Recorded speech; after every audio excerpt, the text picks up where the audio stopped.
사도행전 말씀을 계속 전하고 있습니다. 7번째 시간이 됐습니다. 지난 6주간의 이야기를 이렇게 쭉 돌아보면은 예수님께서 하늘로 올라가셨죠. 그리고 제자들이 두려움 속에 약속하신 성령을 기다리게 됐고 기도했습니다. 그때 성령이 그들에게 임했고 베드로의 그때 성령이 임함을 받고 나간 베드로의 설교를 들은 수많은 사람들의 마음이 움직여져서 삶의 방향을 돌이키는 놀라운 기적이 일어났습니다. 그렇게 모인 사람들이 서로의 아픔을 나누고 밥을 먹으며 진짜 가족 오이코스가 이제 되었다는 것을 우리가 보았고요. 그리고 지난번 시간에 아주 감동적인 장면을 보았죠.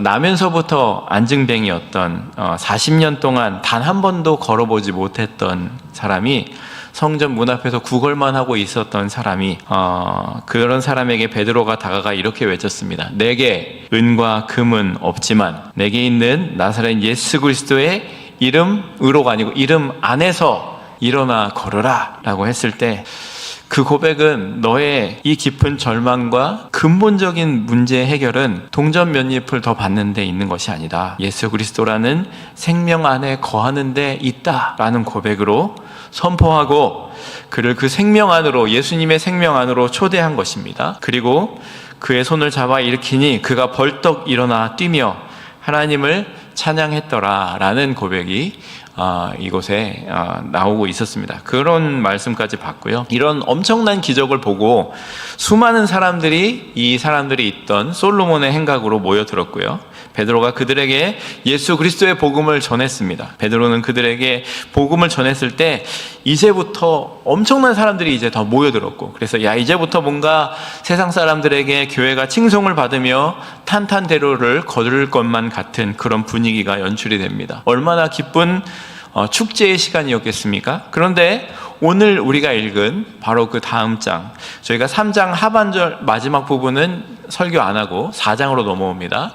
4장에서는 전혀 다른 분위기가 갑자기 나타나고 있습니다. 이 아름다운 기적을 베푼 베드로와 요한이 갑자기 성전 경비와 사두개인들에게 체포되어서 차가운 감옥에 갇히게 되는 것입니다.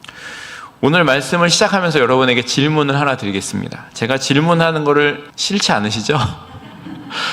이게 생각을 해보려고 하는 거니까 질문을 드리면은 이 질문은요, 여러분 인생에서 너무나 확실하고 너무나 좋아서 누가 내 입을 막고 협박을 해도 도저히 말하지 않고는 견딜 수 없었던 경험이 있으십니까? 이거는 나는 무조건 말해야 돼, 이런 거 있잖아요.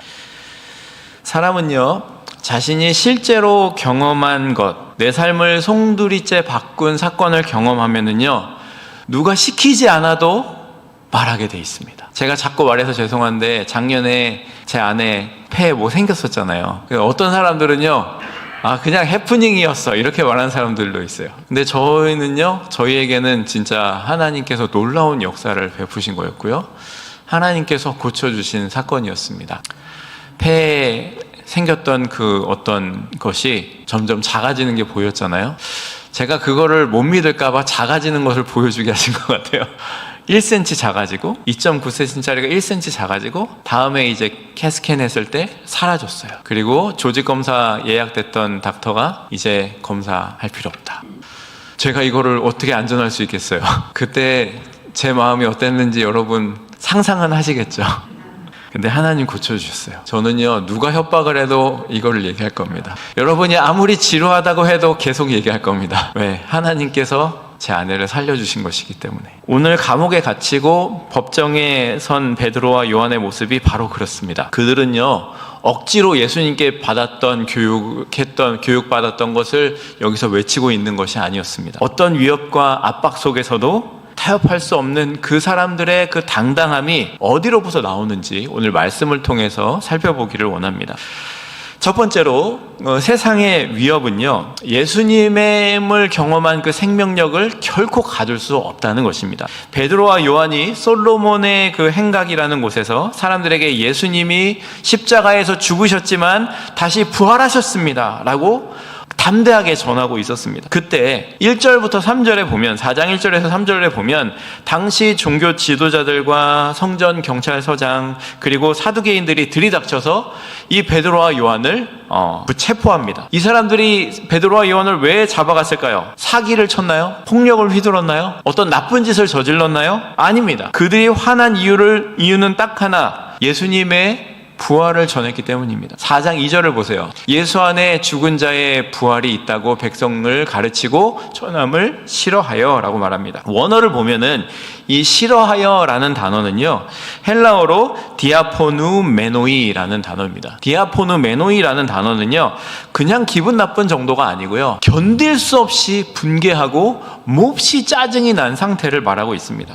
왜 이 사람들이 이렇게 이것을 싫어했냐면요, 당시 권력을 쥐고 있던 이 사두개인들은요, 이 부활이나 영적인 세계를 믿지 않는 현실주의자들이었기 때문입니다. 이 사람들은요, 대를 이어서 이것을 이어갔었기 때문에 부를 오랫동안 축적할 수 있었고요, 아주 부유한 계층이었습니다. 권력을 쥐고 있는 사람들이었습니다. 그렇기 때문에 자신들의 권력과 편안한 세상이 전부인데 갑자기 제자들이 나타나서 죽음을 이기신 진짜 왕 예수님이 살아계신다라고 전하니까 자신들의 기득권이 흔들릴까봐 두려워했던 것입니다. 두 번째는 자신들이 가담해 죽인 예수님이 살아났다는 이야기를 들으니까 더 불안하고 기분이 좋지 않았을 것입니다. 그래서 그들이 권력을 사용해서 이 제자들을 가두어 버립니다. 이 장면만 보면은요, 이 교회가 이제 막 커가는 그리스도의 교회가, 하나님의 교회가 세상의 힘 앞에 비참하게 실패한 것처럼 보일 수가 있어요.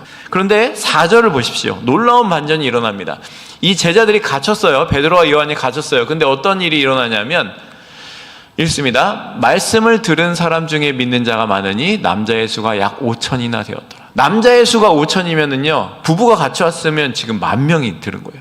10,000명이 예수님을 믿게 되었다는 거예요. 자, 여러분 생각해 보세요. 베드로와 요한이 지금 이 모든 놀라운 일들을 행했던 사람들이 감옥에 갇혔습니다. 그런데요, 그들이 전한 말씀은 눈에 보이는 곳에서 잡혀갔어도 그들이 전한 생명의 말씀은 결코 가둘 수가 없었다는 걸 보여주고 있어요. 세상이 권력으로 억누르려고 했지만 복음은 그 위협을 뚫고 이 5,000명이라는 사람들의 마음을 치유하고 살려낸 것을 보게 되는 겁니다. 구약 성경의 다니엘을 여러분 기억하시죠? 다니엘은요, 왕 이외의 다른 신에게 기도하면 사자굴에 던져진다는 무시무시한 그 조서를 들었습니다. 세상의 위협이 코앞에 닥쳤던 겁니다. 하지만 다니엘은요, 예루살렘을 향해 창문을 열고 평소 하던 대로 하루 3번씩 무릎을 꿇고 기도하며 감사하였습니다. 죽음의 위협조차도 그가 평생 체험하고 만났던 살아계신 하나님과의 교제를 막을 수가 없었던 거예요. 다니엘이 몰랐던 게 아니잖아요. 알았음에도 그렇게 했다는 겁니다. 여러분, 우리 일상에도요, 이런 일들이 종종 일어납니다. 직장에서 내가 묵묵히 정직하게 그리스도인답게 남을 배려하고 오히려 손해를 보거나 뭐 그렇게 했는데 너 혼자 유별나게 그러냐, 그렇게 따돌림을 당할 때가 있을 겁니다. 우리 가족이나 또 여러분 오이코스 모임 안에서도 내가 예수님을 믿고 변화되어 사랑으로 섬기려고 하는데 오히려 오해를 받고 상처를 입을 때도 있습니다.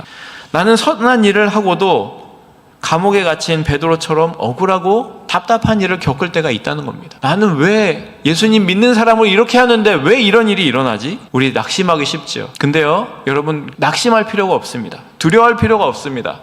세상의 위협이나 사람들의 차가운 시선은요, 내 안에 있는 이 예수님의 생명력을 결코 가둘 수가 없기 때문입니다. 내가 침묵당하고 있는 것 같은 그 억울한 시간 속에서도 내가 보여준 그 작은 사랑의 수고를 통해 하나님께서는 누군가 굳은 마음을 녹이시고 지금 오늘 본문에서 나온 것처럼 5,000명을 살려내는 기적을 이루어가고 계심을 믿으시기 바랍니다.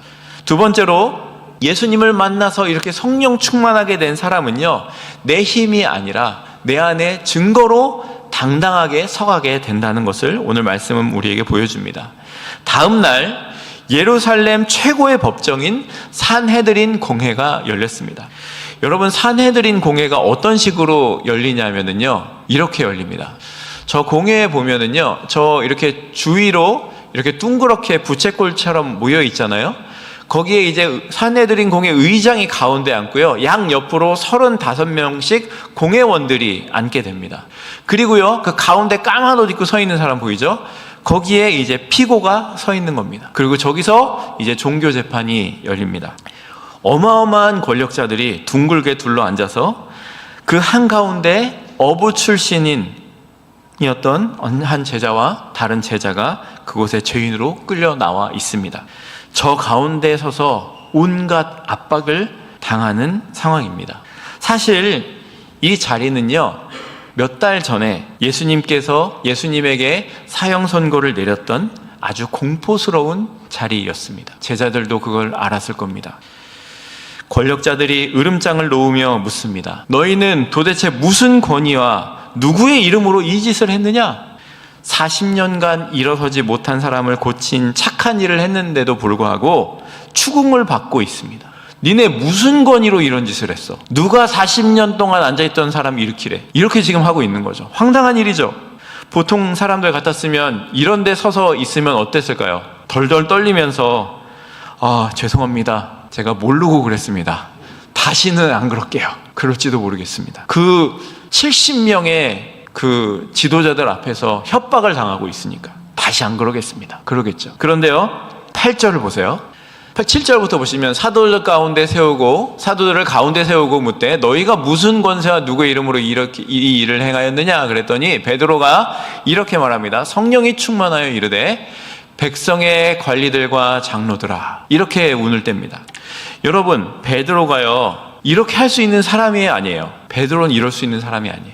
몇 달 전에 예수님께서 붙잡히셨을 때 작은 여종의 한마디에 겁을 먹고요, 도망쳤어요. 예수님을 3번이나 모른다고 부인했어요. 그래서 새벽닭이 올 때 예수님의 하신 말씀이 생각나서 울었던 사람이에요. 부활하셨다는 예수님 소식 들었는데도요, 볼 낯이 없어서 물고기 잡으러 도망갔던 사람이에요. 그랬던 베드로가 지금 이 공회 앞에 서서 뭐라고 얘기하고 있습니까? 완전히 다른 사람이 됐어요.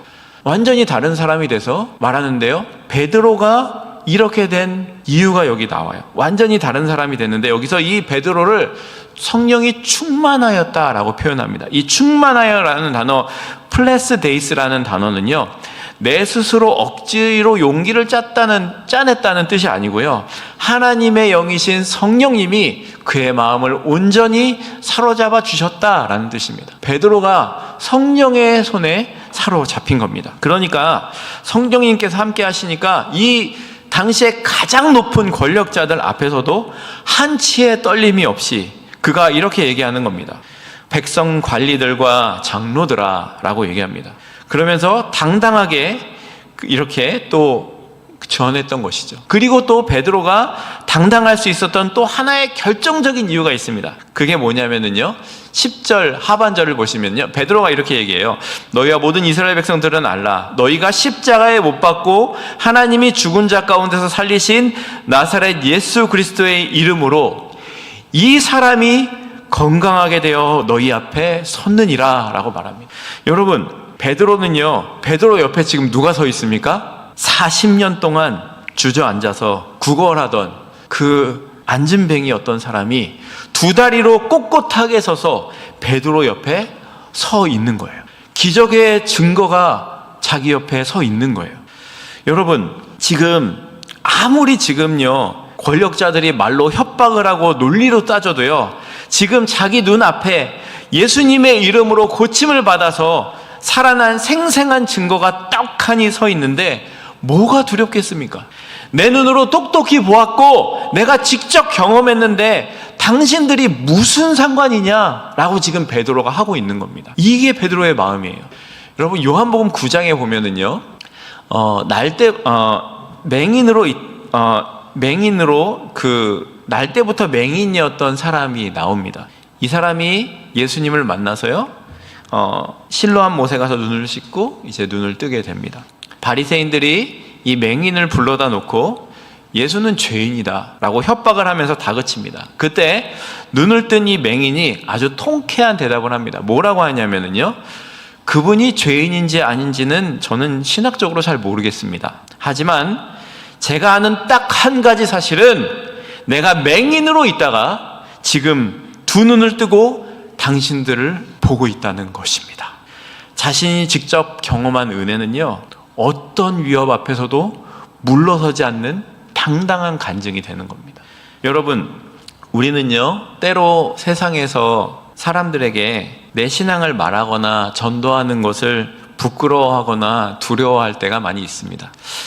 내가 성경 지식이 부족해서 좀 말을 잘 못해서 괜히 말 꺼냈다가 지면 어떡하지? 이런 마음이 있잖아요. 못하겠잖아요. 그래서 그런 걱정을 합니다. 그런데 여러분, 세상 앞에서 당당함은요, 여러분이 신학 박사 학위를 가졌다고 해서 당당해질 수가 없어요. 뛰어난 말솜씨에서 나오는 게 아니에요. 진짜 당당함은요, 나의 이야기, 나의 체험에서 나오는 거예요. 교회에 와서 예배 드리면서 내 삶에 너무나 예를 들어 남편과 매일 싸우고 우울증에 시달리던 어떤 사람이 교회 와서 예배 드리는데 예수님 때문에 평안을 찾았어요. 그것이 너무나 내 삶을 바뀌게 됐어요.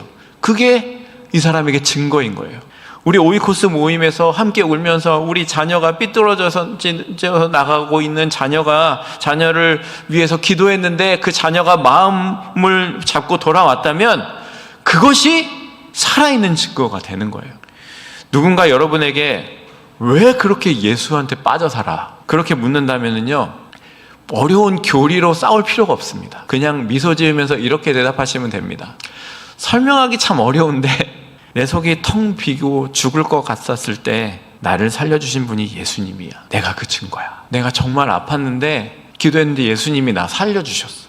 이게 내 증거야. 내가 정말 힘들었는데 하나님께 기도했는데 하나님이 풀릴 수 없는 문제를 해결해 주셨어. 이게 내 증거야. 나를 살려내신 예수님을 진짜로 만나고 체험한 사람의 이 부드럽지만 강력한 간증은요, 세상의 어떤 똑똑한 철학으로도 이길 수 없는 최고의 무기가 됩니다. 그렇게 우리가 체험한 은혜는요, 그 이름은 뭔가요? 바로 오직 예수 그리스도입니다. 예수 그리스도 안에 그 모든 답이 있습니다. 성령에 사로잡힌 베드로가요, 이제 당당한 이 간증의 절정을 향해 나가는데요, 구약 시편의 말씀을 인용하면서 중요한 비유를 듭니다. 11절에 보면 이렇게 말해요. 이 예수는 너희 건축자들의 버린 돌로서 집 모퉁이의 머릿돌이 되었느니라. 당시 종교 지도자들은요, 자신들을 나라를 세우는 건축자라고 생각했습니다. 우리가 세우고 계획하면 그대로 되는 거야. 우리가 나라를 세워가는 사람이야 라고 생각했어요. 그런데 그들이 예수님이라는 돌을 보더니 이건 우리 권력을 움직이는데 유지하는데 쓸모가 없네 하면서 쓰레기처럼 십자가에 던져버렸습니다. 그런데 하나님이 어떻게 하셨어요? 세상이 버린 그 돌을 가져다가 우리의 영혼을 구원할 집을 짓는 가장 기초가 되고 중심을 잡아주는 머릿돌을 삼으셨다는 거예요. 여러분, 그러면 그 기초가 되는 머릿돌 위에 거기서 우리는 뭔가요? 여러분은 뭔가요? 우리는요, 이 머릿돌이신 예수님께 연결되어 하나님의 나라를 함께 지어져가는 살아있는 영적인 돌이 우리들이라는 거예요. 우리 안에 예수님을 만나고 변화된 그 간증들이 있어서 그것이 옛날에 구닥다리 거 말고 지금도 그것이 늘 경험되어져서 그것이 우리 안에 우리를 만들고 붙잡아서 세워가는 살아있는 영적인 돌, 하나님의 거룩한 집이 되어야 된다는 거예요. 그게 우리 교회가 되어야 되는 거예요. 그리고 베드로는요, 12절에서 자기의 심장 가장 깊은 곳에서 터져나오는 진짜 고백을 선포하는데요, 12절은 같이 읽겠습니다. 시작. 다른 이로서는 구원을 받을 수 없나니 천하 사람 중에 구원을 받을 만한 다른 이름을 우리에게 주신 일이 없음이라. 아멘. 여러분, 요즘 세상에서요, 이런 말씀을 들으면 참 불편해하는 사람들이 많이 있습니다. 기독교는 왜 이렇게 독선적이야? 산 정상에 올라가는 길 여러 가지인데 아무 종교나 믿고 착하게 살면 되지, 꼭 예수만 믿어야 구원받는다고 하는 거 너무 예의 없는 거 아니야? 이렇게 말하죠. 여러분, 오늘 베드로의 이 선포를요, 다른 종교를 무시하고 깎아내리기 위한 공격적인 교리로 오해하시면 안 됩니다. 여러분, 40년 동안 안진뱅이로 구걸하던 그 남자를 한번 생각해 보세요. 그가 그 길바닥에서 평생을 얼마나 많은 것을 의지해 봤을까요? 의지 안 해본 게 어디 있겠습니까? 지나가는 사람들에게 동정심도 의지해 보고요, 로마 황제의 권력도 부러워해 보고요, 어떻게 해서든 뭔가를 좀 얻어보려고 종교자들에게, 종교 지도자들에게 기도도 부탁해 보고요, 안 해본 게 없을 거예요. 하지만 그 어떤 것도 그 사람의 굽은 다리를 펴주지 못했어요. 그의 인생을 짓누르고 있는 근본적인 고통을 해결해 준 거는요, 오직 예수 그리스도 그 이름 안에 있었다는 거예요. 이거를 증거하고 있는 거예요. 그러니까 베드로가 다른 이름은 없나니? 라는 이 말은요, 억지 주장이 아니라 내가 다 해봤고 이 사람이 다 해봤는데 아무 소용 없었습니다. 이 죽어가는 사람을 진짜로 살려낸 유일한 생명은 오직 예수 그리스도 뿐입니다. 이렇게 고백하고 있는 거예요. 이 베드로의 이 외침이, 이 눈물 어린 간증이, 이 간증은요, 환희에 찬 고백인 거예요.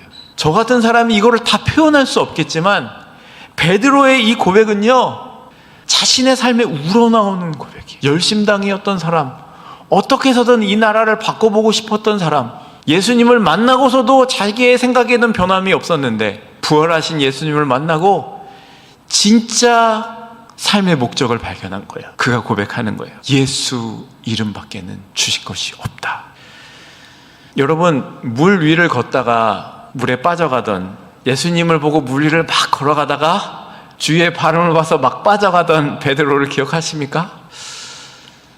예수님께서 너 물 좀 먹어봐라 하고 가만히 계셨습니까? 베드로가 물에 빠지면서 어떻게 했을까요? 누구를 봤을까요? 예수님만 봤죠. 예수님, 저 좀 살려주세요. 예수님만 봤어요. 예수님, 저를 불쌍히 여겨주세요. 저를 구원해 주세요.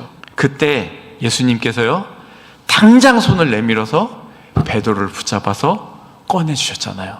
베드로는요, 자신의 삶을 통해서요, 예수님밖에 없다는 것을 너무나 확실히 알게 됐어요. 그래서 지금 이렇게 12절에 고백하고 있는 거예요. 다른 사람을 무시하려는 게 아니라 내가 이거저거 다 해봤는데 예수 이름밖에 없더라. 예수님의 이름 안에 예수님과 만나서 함께 사는 것 말고는 답이 없더라 라고 증거하고 있는 겁니다. 여러분, 만약에 어떤 사람이 죽을 병에 걸렸는데요, 세상에 수많은 의사들을 만나서 이것저것 다 해봤는데 고치지 못했다고 생각해 보세요. 근데 어떤 의사가 나타나서 그 병을 완벽하게 고칠 수 있는 유일한 약을 주어서 그 사람이 살아났다고 생각해 보세요. 죽을 수밖에 없었어요. 모든 의사도 다 못해. 근데 어떤 의사가 나타나서 약을 딱 주고 이거 먹으면 삽니다. 그래서 이 사람이 그것을 딱 먹었어요. 그리고 살아났어요. 이 환자가 어떻게 했냐면요, 동네방네 다니면서 나를 살린 이 약은 오직 이 약뿐입니다. 이 약이 나를 살렸습니다. 다른 약 소용없더라고요.